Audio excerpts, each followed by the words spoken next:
There lies a romantic equation between human beings and moon since time immemorial.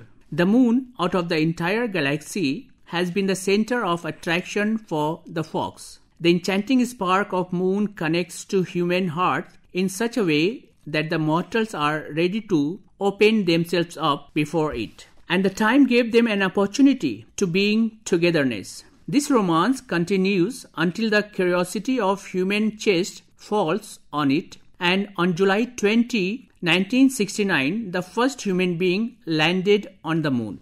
The whole humankind finally found its object. Since then, this day is commemorated and celebrated as the National Moon Day on July 20th every year. It was termed as the single greatest technological achievement of all time as termed by the NASA. It was the poetic description of the landing of human beings on the land, but its practical aspect and approach was not so poetic. In order to understand the history of National Moon Day, we first need to understand the history of such space expedition. On the 25th of May in 1969, it was announced by John F. Kennedy, who was president at the time, that the Apollo space program would start. This initiated NASA's work on a manned lunar landing. It stated that it was his plan to make sure that there was an American on the moon by the end of the decade. The historic first took place when Apollo 11 landed on the moon for the first time. The world held its breath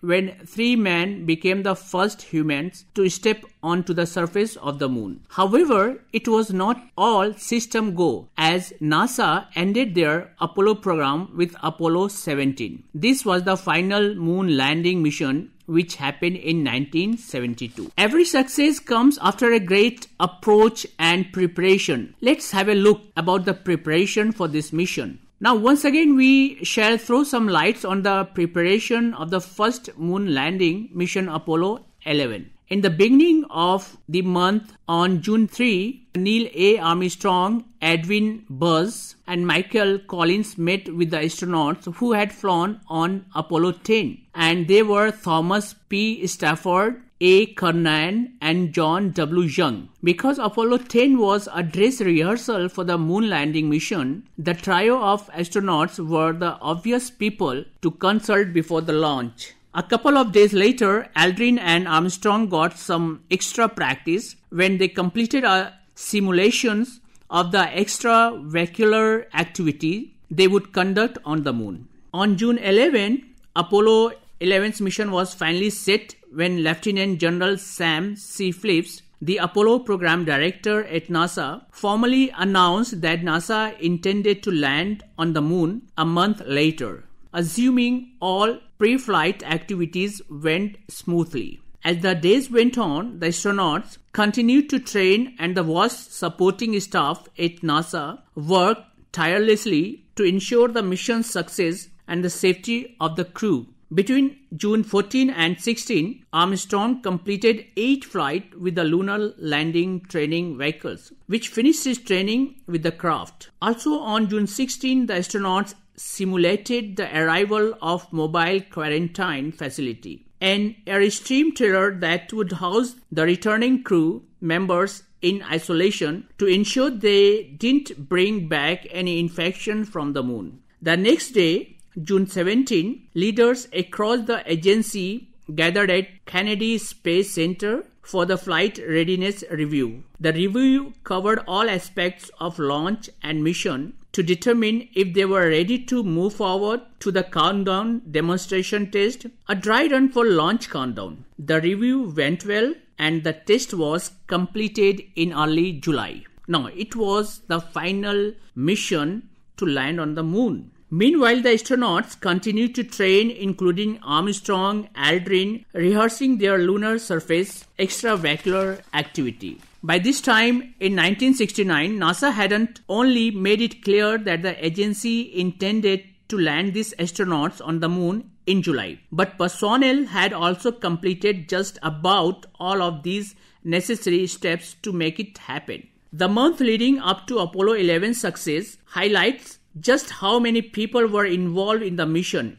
In fact, 4 lakhs, close to 500,000 people worked behind the scenes on just Apollo 11 mission. From engineer to human computer, from the different section, everyone was there to support these giant steps. This work paid off, and on July 20, 1969, when an estimated 600 million people around the globe sat glued to their television set to watch the crew's historic first step on the moon. On July 20, 1969, Apollo 11 carried the first human to the moon. 6 hours later, landing on the moon, American Neil Armstrong stepped onto the lunar surface. He spent 2.5 hours outside the spacecraft. Buzz Aldrin soon followed, stepping onto the lunar surface. After joining Armstrong, the two men collected 47.5 pounds of lunar material. Their specimen would make the journey back to Earth to be analyzed.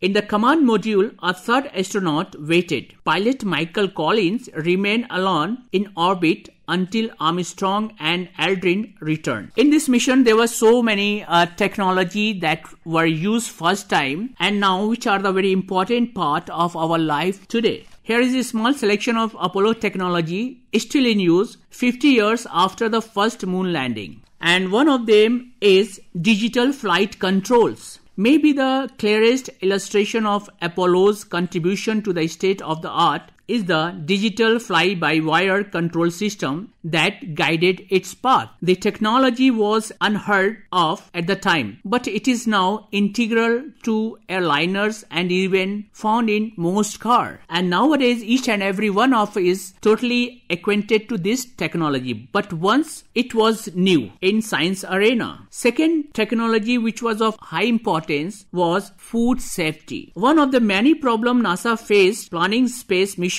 was the need to ensure all food astronauts took with them was free of microbes that could make them sick. So here the first time the hazard analysis and critical control point HACCP system was used. Third technology that was there of high importance is space blanket. One of the most prevalent spin-offs from the entire space program was invented for Apollo era space suits. It might be known as space blankets. One more technology which was used there, quake proofing, a technology that started with Apollo era shock absorbers and computers now protects buildings and bridges around the world from earthquake. And one more technology which is being used now by everyone, rechargeable hearing aids.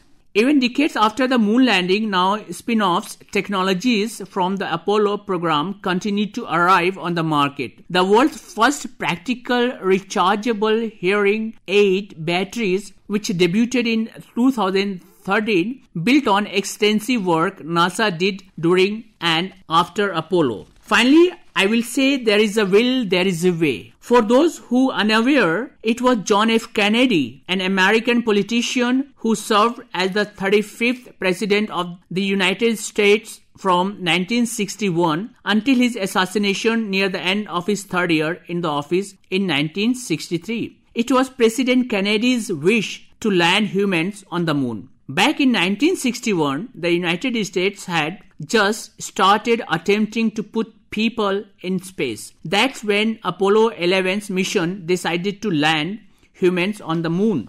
There were many heroic deeds that set example of leadership quality. And there are so many lessons we can still learn, which are still the part of our education system. In case we teach anyone how to be a good leader, following are the quality we can learn from that mission. Number one, we can say vision can come true.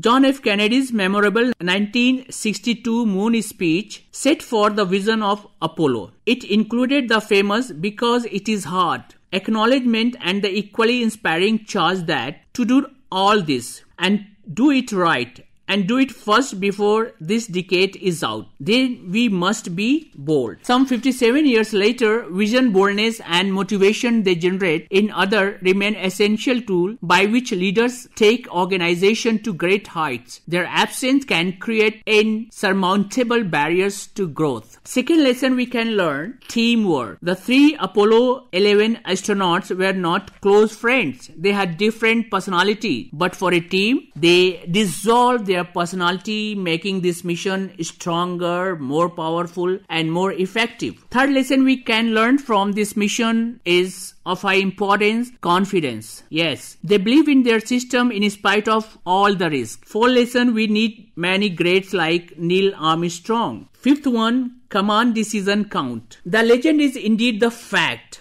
Armstrong really did land the lunar module manually with just 16 seconds of fuel remaining. Aborting the descent was not an option. Like all good leaders, Armstrong was in charge. He knew the terrain. He knew his machine, he knew the stakes, and he was going to get the job done. And this was the mission Apollo 11. Let's conclude this National Moon Day. To sum it up, the moon shines bright at night when the sun is not on duty. It sheds its silver light, which is very cool and refreshing. Moreover, the moonlit nights also impact our mind and body via soothing effect. Caught up in a thrill of the adventure, millions of Americans watched the mission from the Earth. Television around the world turned into the live broadcast. The astronauts had a worldwide audience. As a result, all witnessed as Armstrong stepped onto the moon's surface and described the event as one small step for man, one giant leap for mankind. How to celebrate National Moon Day? There are a number of different ways that you can celebrate National Moon Day. One of the best way to do is to head to your local planetarium. This is the best way to get up close and personal with the moon. All you need to do is a quick search online to find the nearest planetarium in your area. Another way to celebrate National Moon Day is watching a film about landing on the moon. There have been a number of different films and movies that have been created about this incredible event. So we definitely recommend checking some out of them. The obvious place to start is with Apollo 11.